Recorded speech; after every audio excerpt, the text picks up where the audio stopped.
In this video, I wanted to talk about something that I did a couple of months ago.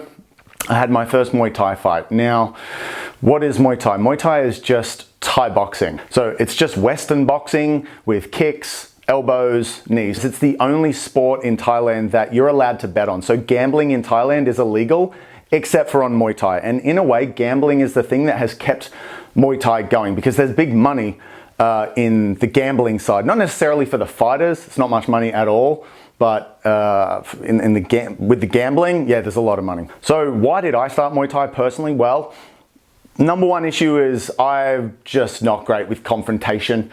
Whether it's telling, someone to fix something or bringing up a problem with a friend. Hell, I even have trouble leaving a bad review. I'm just not that great at confrontations. So the same way that I kind of got over my social issues was to dive into the deep end and do the most intense thing that I could think of, i.e. go out and speak with thousands of women. I did the same thing here. I was like, what's the most intense form of confrontation that I could put myself in? I was like, well, I'm here in Thailand and many people consider Muay Thai to be the greatest striking martial art there is. And then one day a friend of mine took me along. A friend of mine who is great at the sport. He's had a couple of fights on TV even. So how did my fight come about? Well, I'd been training for not that long, 3, maybe 4 months before that kind of came up. I found out about the fight. Well, I found out about the fight 2 months before, and then I said no twice. Then I saw myself on a poster, which I thought was interesting. When I finally just went, fuck it, okay. It was 1 month and then commenced very, very intense training. For like a week, I tried to train every day, and that was run like 5Ks with them. I don't even think it was that, for me it felt that long, but it probably wasn't. And then train for like 90 minutes or 2 hours. And man, the injuries stacked up. It was actually in some ways kind of a real depressing period like that 1 month, because it was injury after injury after injury. I'd come from no exercise because of my stomach into this. And man, my wrist went, my stomach of course hurt, and my knee went. Then I think I may have broken a foot bone skipping. Like, the manager of my gym that I train out of said, look, we have a guy, he weighs about the same as you, which I thought was going to be difficult for a Thai person to weigh the same amount as me. He's shorter than you. He's had 1 fight before you, so he's a little more experienced. Yeah, but if you get your combos right, I think you could win. If you just watch the leg kicks, because he's shorter than you, so that's what's going to happen. He's going for your legs. And if you get your combos right, great. Then driving to the festival, walking through the festival, the nerves got a little bit more. A friend of mine looked at me and we just kind of went, wait, why are we doing this? Then when it was time to get oiled up, that was the peak of my nerves. Now, something that I'd heard going in building up to this fight was that, oh, don't worry, you won't feel anything in there, which I didn't believe for a second. But in a weird way, they were right. As soon as I was in the ring, the nerves were gone. Because I saw it almost like approaching a girl. Like, you only have anxiety when you're thinking about approaching the girl, when you're looking at her, deciding if you're going to do it. That's the anxiety. Once you've decided that you're going to do it, the anxiety in a way goes away. So I felt like that walking into the ring, then being in the ring, doing the Muay Crew, which is like a gratitude dance to your trainers, to your gym, to your family. But in there, you really don't feel the pain. I wore, I think, 45 leg kicks. That dude chewed my legs up. I didn't feel the pain until after the fight, and oh my God, did I feel that pain after the fight. My left leg was blue for like 4 days.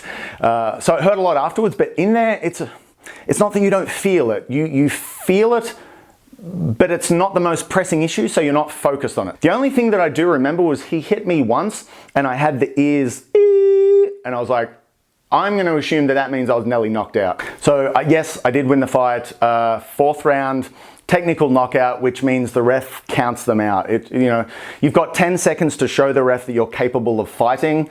And if the ref decides that you're not, then that's a wrap. So I was in round 4, and honestly, yeah, that feeling of, not even necessarily for me, I just knew, this is going to sound lame as fuck, but I knew the guys who had spent a lot of time sort of training me and who were, had sort of shown me the ropes. I could hear them yelling and then just going, and that for me was like, that felt amazing. So what did I learn from this experience? Well, I mean, the obvious thing is to say that confrontation is not that bad.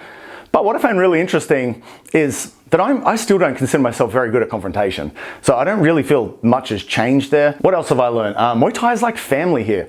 There are gyms here where people go, live, train all day. Also, it's very bonding. So my favorite part in my classes now is sparring. I love I love hitting pads, especially if you've had a shit of a day. Hitting pads is a great outlet for that, but I really love sparring because that's when I get to analyze. Like when I do this, he does that. I wonder if I do that again, or if he's gonna know, like, it's almost a meditation in a way because, you know, you really have to stay present. I also learned that there's health and then there's health. I've always considered myself pretty healthy. I've always gone to the gym. For many years, I've done sprints, I've run, you know, I just try to stay healthy and in shape because I find that I'm more productive, I'm happier when I am exercising regularly. My first Muay Thai class, I don't think I've ever come as close to death. No, I was fucking exhausted though. I was so exhausted. Just being unable to breathe, like I can't get oxygen into my system fast enough. There's a scene in a movie that I love called A Prayer Before Dawn. Those events actually happened here in Chiang Mai and in Bangkok. Amazing movie. There's a scene in that where he's like, and I could relate to that. It's just, you just can't get oxygen. You can't get enough oxygen in, and that's a whole level of fucking health, man. And that's why also with Muay Thai, size is a big thing. I definitely have an advantage there, but with size comes more muscle and less speed. So I'm nowhere near as fast as any of those guys. So even though I have the size advantage, that will still ruin me. So that's it. I hope that was interesting. I guess it's the point in the video where normal people would be like, go and learn a martial art. You're gonna learn so much about yourself. I guess so, especially Brazilian Jiu-Jitsu. I definitely think BJJ is the more practical martial art. I think that's probably the superior martial art. I would actually put Muay Thai number 2 because, look, realistically, if you get 2 people competing on the exact same level of skill, one Muay Thai, one Brazilian Jiu-Jitsu practitioner, that Muay Thai guy has seconds. You know, he has a very short window of opportunity, maybe to land a knee or something, but as soon as that BJJ practitioner grabs a hold of the Muay Thai guy, it's basically done. Having said that, I'm sticking with Muay Thai. I love it. So yeah, hope that's been helpful in some way. I'm going to start trying to do more videos. And once again, I apologize for the blandness of the background. It can be difficult filming outdoors in Thailand, especially now. So yeah. Anyway, hope you had a good day.